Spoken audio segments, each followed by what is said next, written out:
we can start. So, so we're almost towards the end of, I guess, of all our units or periods. So we're going to be talking about period 8 today of United States history.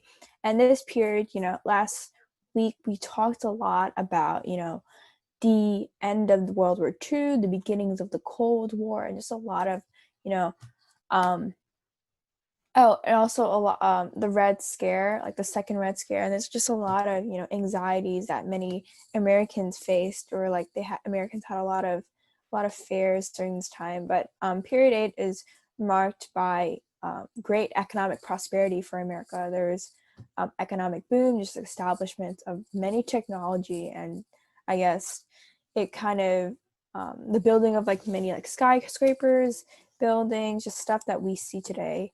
I think it's a very interesting time.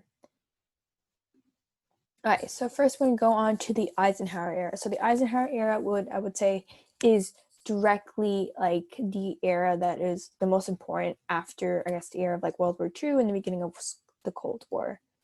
So the Eisenhower era, the first thing you gotta know is the economic boom. The 1950s experienced unprecedented a century of sustained economic growth. The military budget was the biggest stimulus for post-war economic expansion. Because, like we mentioned, after World War I, the country fell into a Great Depression because, we didn't need to produce as much food, materials, or just things in general for, a war, right? But since, we talked about America had a new goal coming out of World War II, and it was to contain Europe and to prevent, communist power from expanding or communism expand, we constantly, increased our military budget and just decided to spend money and invest on stuff like nuclear weapons or other weapons in general, just to stop, any form of Europe kind of expanding and communism expanding. This period of economic boom, I think many people do know like this period of time, like the people that were the people that were kind of like born out of this era were called baby boom or baby boomers. America's thriving economy kind of renewed people's faith in the future, right? We had a lot of young Americans marrying at the age of 20, like early 20s, and this triggered a post-war surge in the birth rate, right? So a lot of people, I guess babies were born, right, during this time because it was America was thriving. There was just a lot of stuff that people could do, and people had a lot of free time. We also have this change in consumer spending and consumerism as like this culture. There was a rising affluence that promoted a zeal for consumer products, right? So the widespread use of credit cards, establishment of many shopping centers, and the use of many advertisements kind of encouraged many Americans just go out and shop because it's affordable. It wasn't only affordable, but it was also convenient, and it was very efficient for them to do their housework or just whatever they needed to do. So many suburban homeowners equipped their kitchens with not new appliances. So during this time, the whole dishwashers, dryers, washers, just any cooking appliances, vacuum cleaners and stuff like that, they were really, really popular amongst kind of suburban homeowners. We have these two kind of ads that really show, this change in consumer culture, right? We have, these big supermarkets now where everything is in one place. You don't need to go one place to buy the meat, another place to get something else, right? Everything is literally in front of you. It's at your expense. So it was very easy for people to shop, right? And to just get things that they needed, but also things that they wanted or things that were really unnecessary. We also have, on the right, this idea of, buying new appliances that are really, really good for, are really, really useful for working at home or for many, I guess, families. And we'll also talk about this in the next slide, this rise or a resurgence of the cult of domesticity, or this resurgence of, I guess, traditional roles during this time. And we see, many of these pictures of advertisements of these appliances will have, women doing work or women being very happy that they're getting these appliances, that like they have these new dryers or washers. And I think this kind of really exemplifies this resurgence of traditional roles where the male of the household is out in a career or following his career, and the women are at home taking care of children and admiring these new appliances. So we also have this mass production of homes, which would kind of create this suburbia, or these kind of just a lot of homes in many suburban America. So William Levitt applied the assembly line production, which we learned, for Ford and the Model T and the kind of like car automobile. So he applied this to build homes in Long Island. Building of homes in Long Island would soon expand to other places, other parts of suburban America. The GI Bill also enabled World War II veterans to buy new homes with no down payment and long-term interest rates, which meant that we have more people buying homes and more people being homeowners, so which meant that more houses need to be built. So this kind of mass production of homes kind of existed in the certain areas of California to Florida, and then it went from Texas to Southern California. And these two regions are called the Sun Belt region, and they become very influential in period, I would say like later period 8 and early period 9 is kind of, this region becomes very influential, whether it's socially or like regarding politics. We also have the creation or the establishment of interstate highways. So the landmark Federal Highway Act of 1956 created a 42,000-mile system of interstate highways across America. And this enabled suburbanites to commute from their homes to jobs in cities. So this made it really easy, stuff really easy for many families to just, go buy a home in a really nice place in the suburbs, and then they can just take their cars, their automobiles, which are now affordable, to their jobs in the cities. And this also encouraged many more people to buy homes. And what we talked about before, the cult of domesticity. During this period, the Eisenhower time, like around the 1950s, nearly 3/4 of women were married. Because women were marrying when they were young, and there was a lot of, there's a soaring birth rate. They had a lot of children. This encouraged a return to traditional gender roles. While men pursued careers, women were devoted to housework and raising children. Mass media and advertisements reinforced this idea with television programs that featured suburban moms really happy with their immaculate kitchen that looks really nice, or their new found appliances. And then we saw this in the slide before with like the advertisement ads. So kind of I think it's like also like something really interesting to point out is the fact that during many like world wars, especially World War II, we see how women were kind of rising in terms of like their employment fields or like their employment careers, right? Many women took a lot of industrial jobs that were really important, like building airplanes, aircrafts, doing the radio stuff, right? And we see kind of, after war, we see this change in which, kind of women were kind of expected to stay at home, take care of the kids more, which is a very interesting, if you see like how, women were perceived in society in America, like throughout, I guess, our history. It's always very like flippy floppy. It was never like constant. And, these are two pictures of, I guess, this idea of the suburban home. We have the right, this this is like what these kind of planned communities look like, right? There's a home and there's a house next to it. Everyone has a lawn. The streets are clean. The streets are nice. The houses are perfectly planned, and even the school, even the districts, right? Like certain like local governments, where the placement of local buildings are planned. So I read in this one article that certain planned communities would have the school be in a really convenient location, so these so the kids of these families who own these houses wouldn't have to travel like a long way, and it would be very safe. Because of this kind of like establishment of very planned communities, we have this rising, I guess, like you could say like it's a term to call it, the idea of the white picket fence, or like the white picket fence dream or family, right?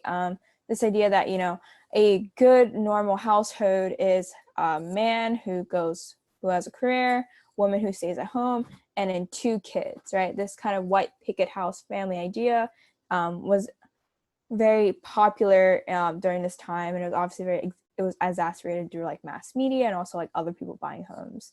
So so we see, you know, in this picture, this idea of like the white fence, and then the lawn, and then the very happy people and their neighbors being very happy, and yeah, and then this idea of like having a heating system, so new technology.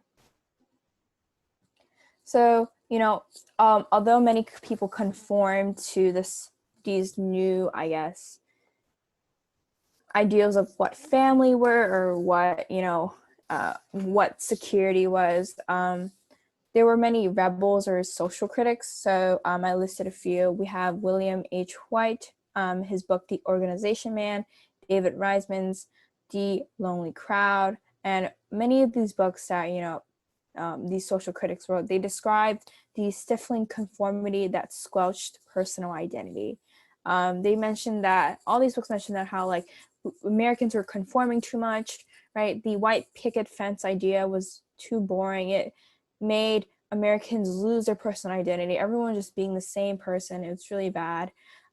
They also talked about how America's corporate culture, or this kind of reliance on capitalism, or reliance on these big companies to give us happiness, or to provide new inventions that will give us happiness, was very restricting.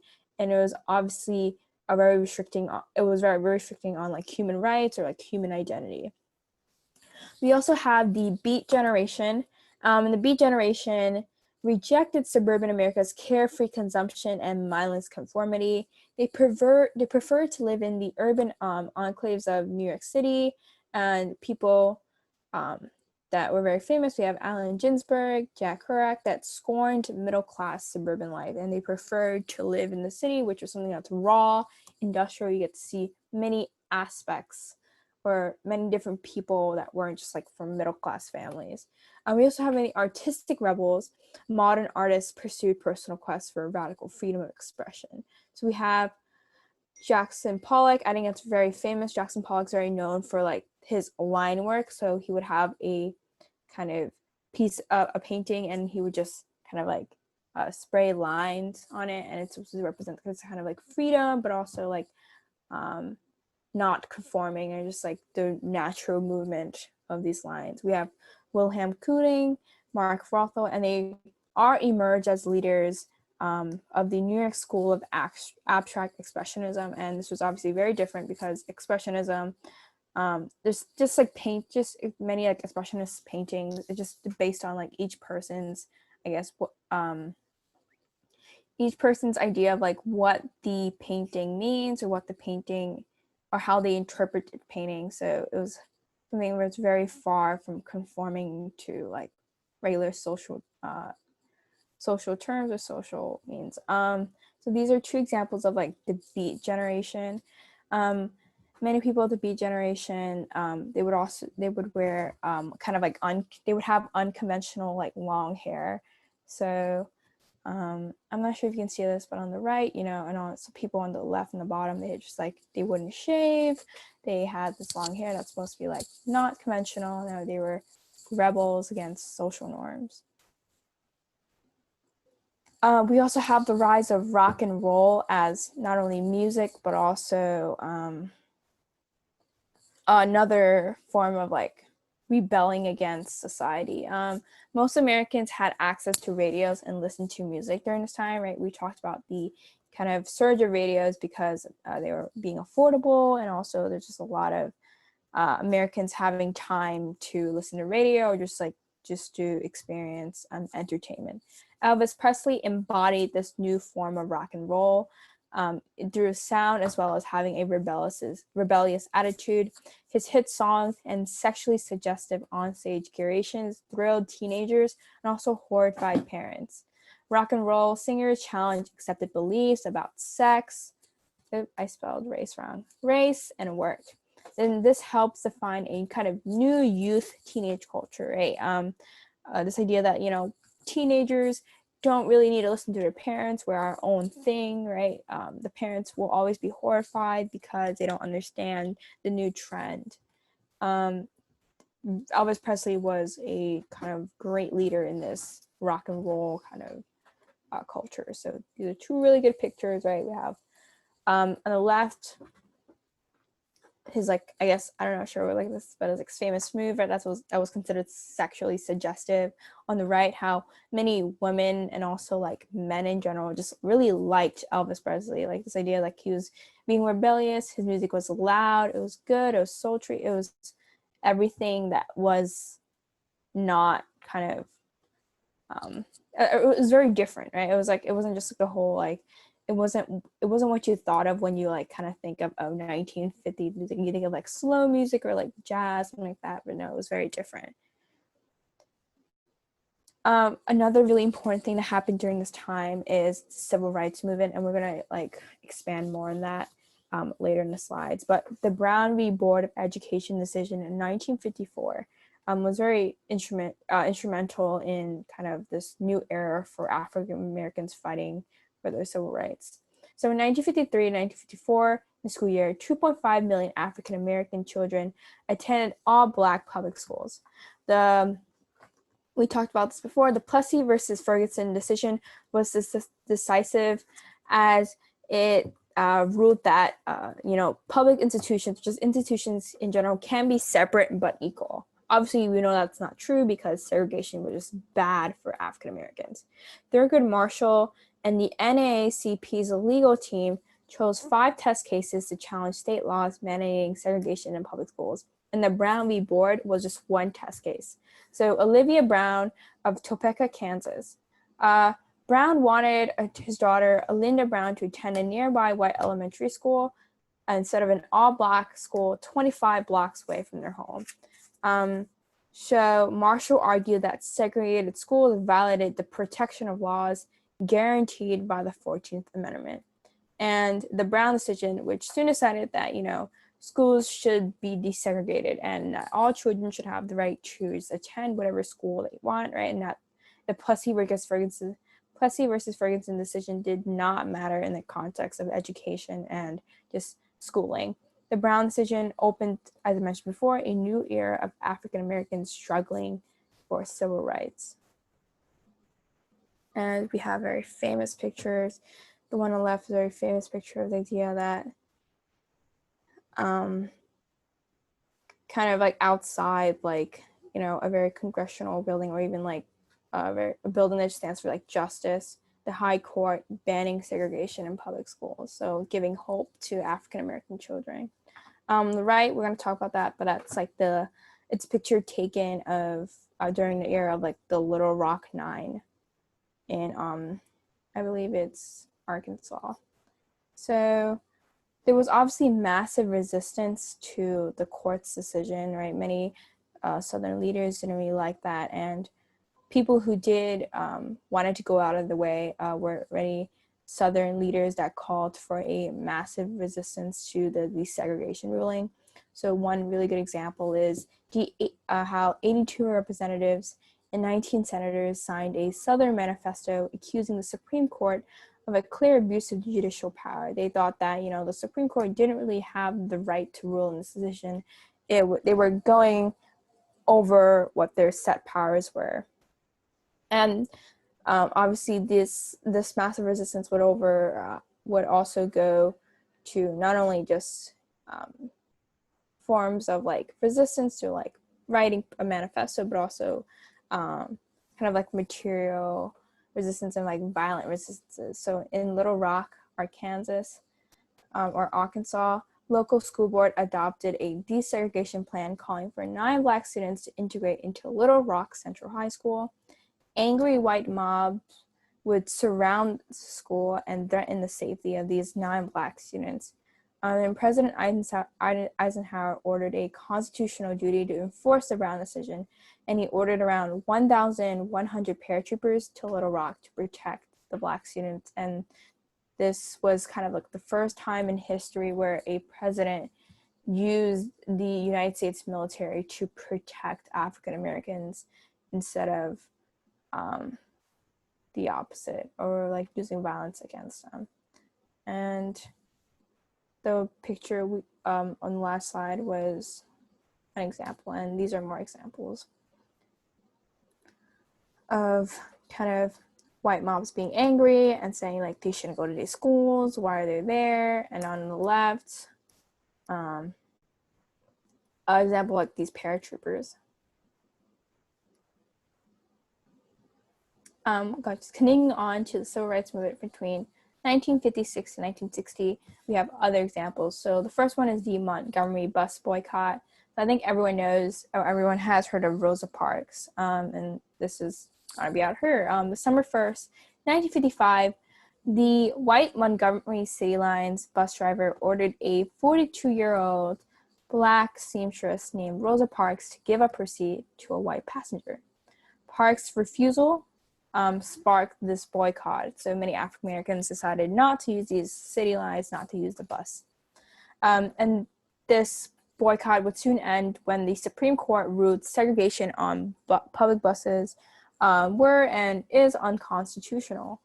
So that kind of ended the boycott, but the NAACP and guess African Americans or people that did the boycott got what they wanted and they were successful.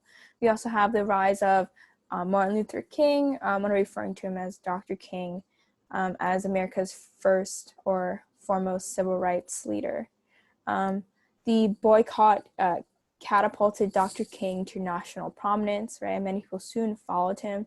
He founded the SCLC, the Southern Christian Leadership Conference, and he applied his ideals of moral civil disobedience in test cases throughout the South.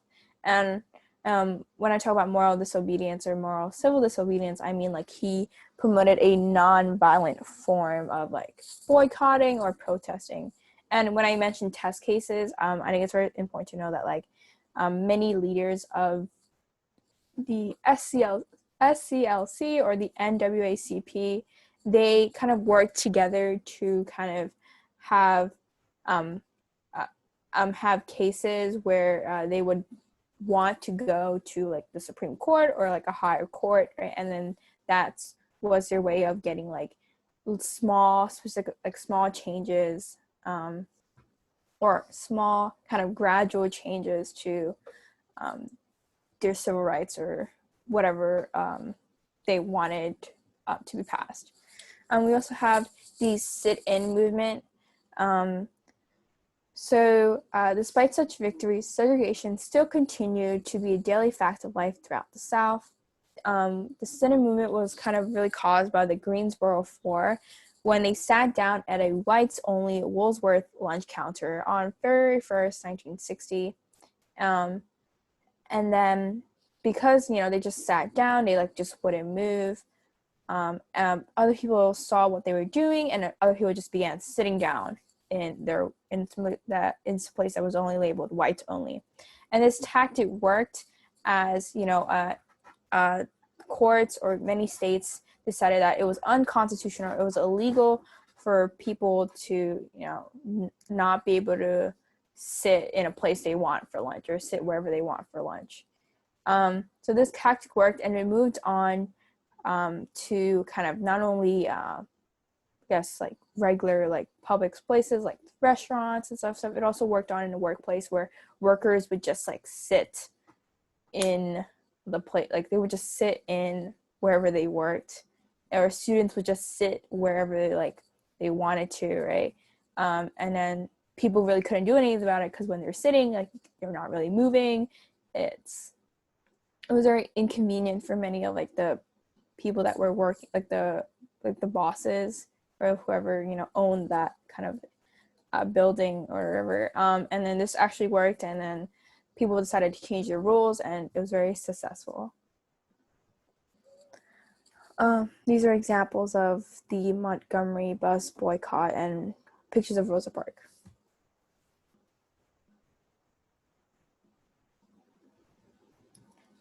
So while we have, the civil rights movement, we also have like a continuation of the Civil War. We talked about the beginnings of the Civil War last time, with the Berlin aircraft, the Iron Curtain, Soviet expansion, but we're going to be focusing on the Cold War. I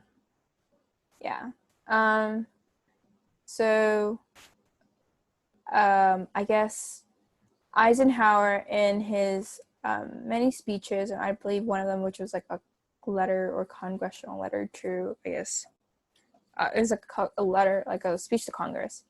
He described that, Americans were suffering from a multiplicity of fears. And I listed some fears that Americans were suffering from. So domestic subversion, nuclear annihilation, international communism. And when I mentioned like domestic subversion, I'm kind of like relating back to like the whole second Red Scare thing, the idea that like, certain people were conspiring against us, or we have certain spies in our countries that were aiding other countries or aiding in many communist countries. We also have this idea of massive retaliation that was only kind of, I guess, that kind of added to the public anxiety and public fears. So President Eisenhower and the Secretary of State John Foster Dulles added to public anxiety by announcing that the United States would no longer become involved in expensive limited wars. Instead, they declared a new strategy, which said the United States would be using its arsenal of nuclear weapons to halt Soviet aggression.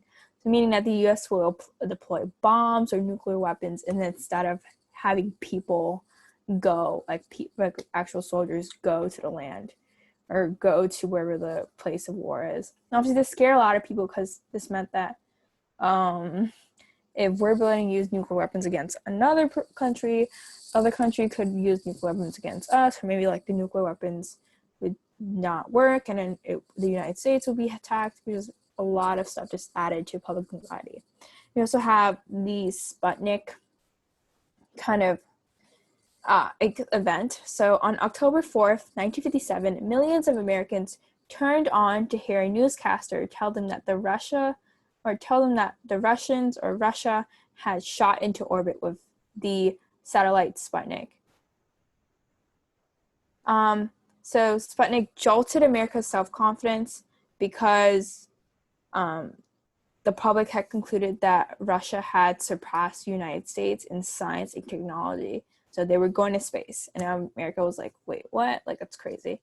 On July 1958, NASA was created to compete with the Soviet space program, and the National Defense Education Act was passed to provide funds for NASA. So this Sputnik thing, this event, was obviously very surprising because, we hear that, Russia is going to space and America is still very far behind, and Americans were scared because they were scared of what Russia would do in space, or what Russia would do to space. We also have the beginnings of the Vietnam War that, we have the beginnings of the Vietnam War that also like mark a kind of very important event during this whole thing about the Cold War. So following World War II, France attempted to regain control over its valuable colonies in French Indochina. French began to be entangled with a costly war with communist forces led by Ho Chi Minh.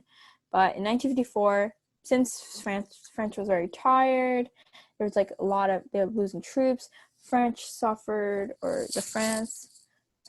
disastrous defeat at the Battle of Dien Bien. I'm not pronouncing that, Phu.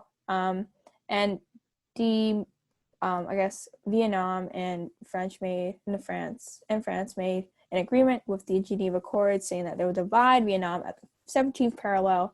The north was where Minh would take rule, and the south would be ruled by a French government, or just supported by France.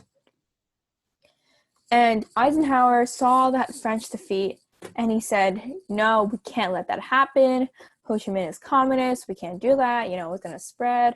He justified, America's involvement or intervention in Vietnam, saying we must help France, we must help Vietnam, right? With the domino theory. And this theory would basically said, if one small thing happens during this certain event, it will affect all of us sooner or later, because it's going to affect another event and it's going to lead to another event. So basically a lot of like internal chains that would lead, or internal links that would lead to another big disastrous event that would affect America. So the new U.S. decided to sponsor the South Vietnamese government headed by Ngo Dinh Diem. And then because, there was a U.S.-sponsored Vietnamese government, but also there was also just like another South Vietnamese communist government or communist group in southern Vietnam already, led by Viet Cong. This would soon lead to a conflict that would begin with a guerrilla war, and its idea of like which group or which government would overthrow the other, and that would be like the spark or the beginning of the Vietnam War. So 1960s. So 1960s started with obviously a new president, right? John F. Kennedy defeated Richard Nixon by a razor-thin popular margin. On January 20, 1961, Dwight Eisenhower, the oldest man to serve as president, saw JFK take the oath of office as the youngest man to hold the nation's highest office. So JFK, right, this new frontier comes with this idea that JFK is this new young president. He's going to bring vibrant energy. He's going to be part of a new generation, a new kind of vibrant economic prosperous generation in America.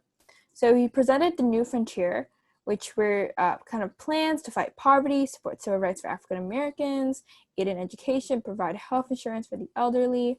Kennedy began enacting a number of innovative programs, right? The Peace Corps sent thousands of idealistic volunteers to battle hunger, disease, illiteracy in developing nations like Africa, Asia, and Latin America. And he was also committed to make the U.S. put the first man on the moon. So that was Lyndon B. Johnson. Sorry, not Lyndon B. Johnson, sorry. Eisenhower, and then that's JFK. So we have, JFK's relation with like the Cold War, what he did for the Cold War. So for Berlin, Kennedy refused to surrender Western occupation rights of Berlin. We talked about now this Iron Curtain, or the divide of Germany. So August 13th, 1961, Soviet Premier Nikita Khrushchev ordered East German troops to begin constructing an actual concrete wall topped with barbed wire along the border between East and West Berlin. So this was kind of crazy because we talked about this idea of like a wall between Berlin, but it wasn't actually a wall. But now we have a physical like concrete wall that was like topped, right? So we actually see like the split between the European country. We also have the Bay of Pigs invasion. So Fidel Castro led a popular revolution to overthrow Cuba's corrupt dictator, Batista. Castro seized American-owned businesses and established close ties with the USSR.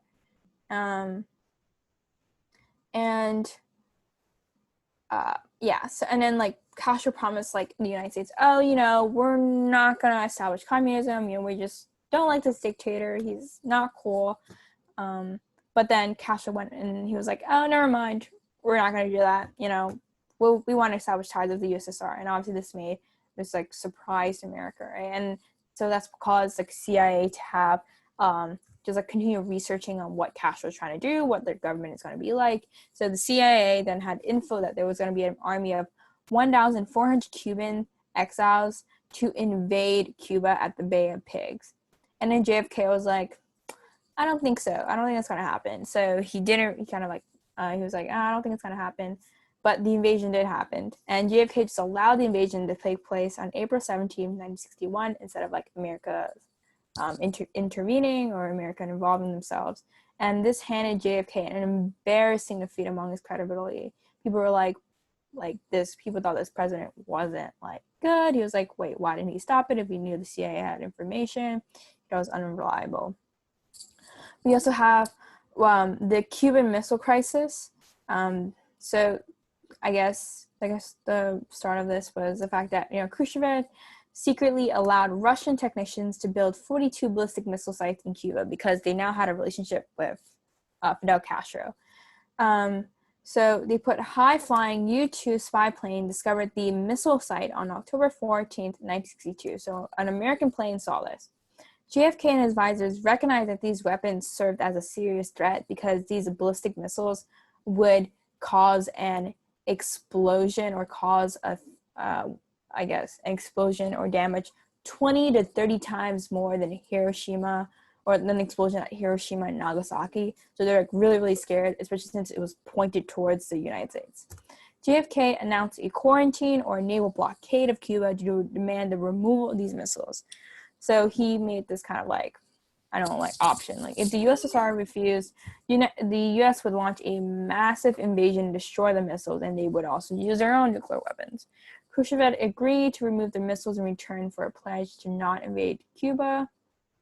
And the consequences of this enhanced JFK's popularity even after the Days of Pig kind of invasion, and he enhanced his global prestige and instilled JFK with new confidence. He was like, yes, we're going to do this, we're going to fight the Cold War, we're going to beat Russia. And this also was a really good factor in him saying that America needed to go to space.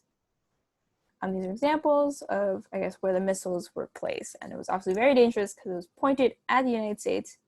It could have been a great disaster. So JFK, during his time, he also continued the kind of civil rights movement, or continued, support for the civil rights movement. So in Birmingham, the largest segregated city, Eugene Bo O'Connor arrested 3,000 protesters, including Dr. King, or Martin Luther King.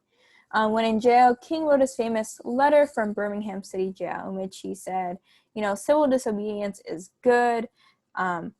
We as Americans have the right to respond against unjust segregation laws or just unjust laws.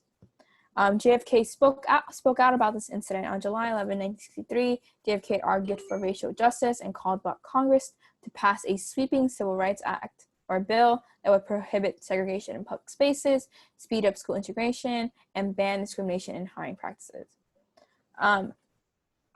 Because JFK would also speak out, and he would also be a really important person to get Dr. King out of jail, or out of the Birmingham City Jail. So on March on Washington, Dr. King recognized the importance of coalition building a nationwide alliance to support JFK and his bill. So in order to do that, he called for other Black leaders to go to this massive march on Washington. And this is very famous, right? Everyone knows his I Have a Dream speech. This was during that march on Washington.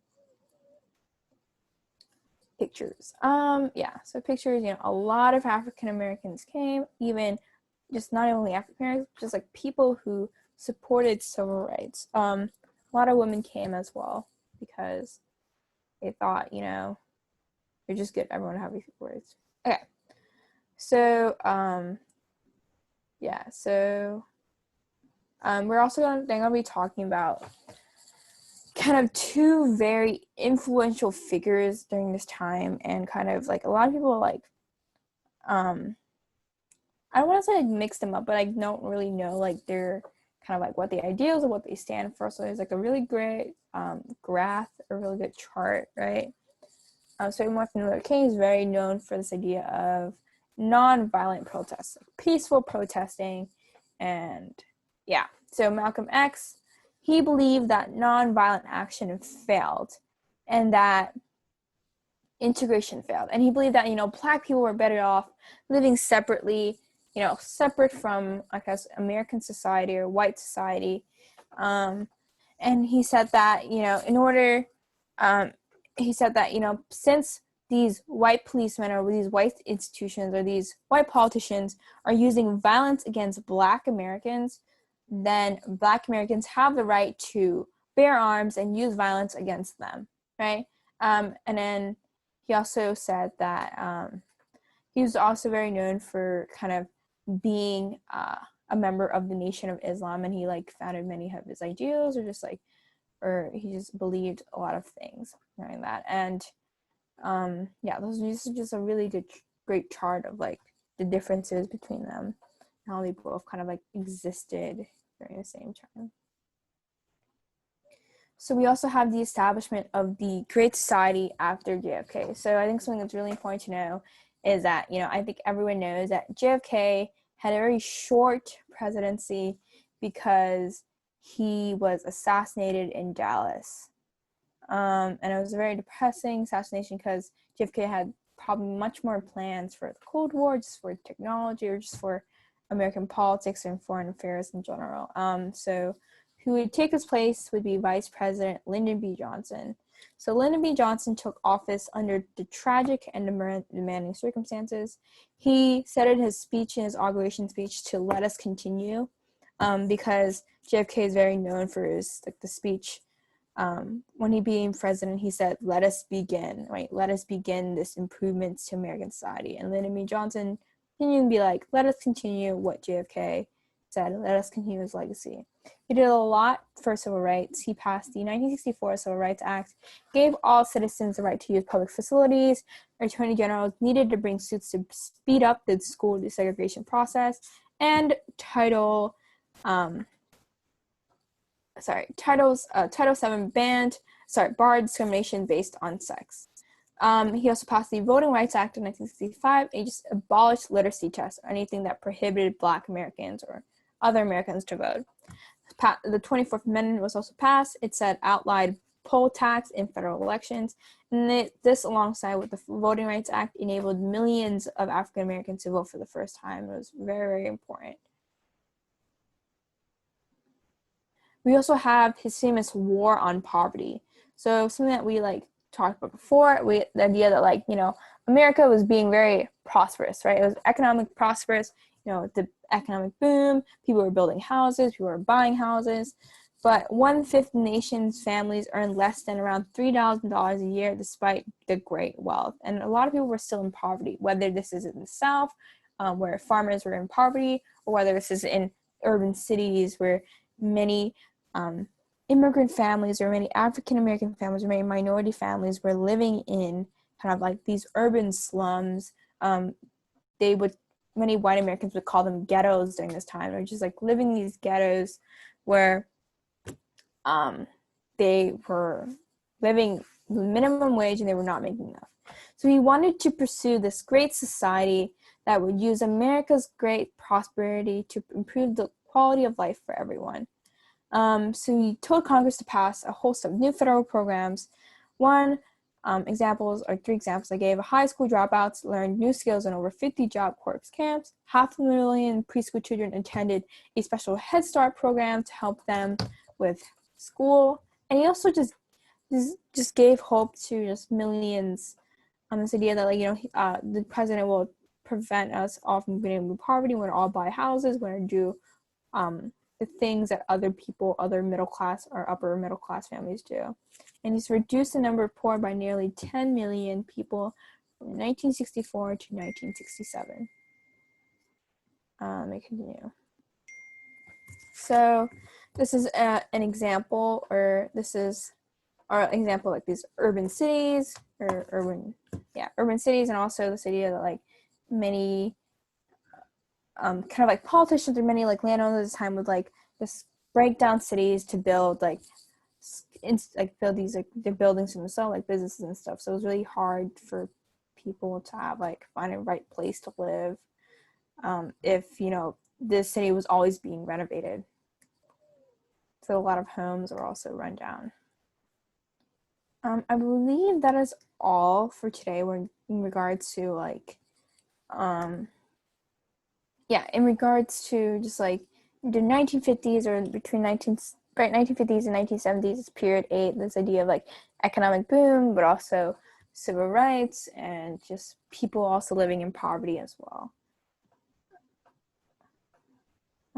I believe next class is our last class, and I've realized that I think we physically don't have enough time, considering classes, to we feel like we don't have enough time to just like cover all the periods, all the units. So I will be posting a Google slide of kind of like this key events between period 8 and 9. And then next class, we're going to be doing, I think, period 9. And I'm trying to do something like really, really fun. So maybe like we're going to do a Kahoot, or we're going to do something like Jeopardy or something like that. I think like something fun that like sums up your what you learned during these 2 months, or these 2 months of like American history. So just on Google Classroom, look out for like new slides about certain key events. And for kind of the last week, or for next week, we're going to just like we're gonna like complete period 9, just like maybe talk about key events or current events. That's all for today.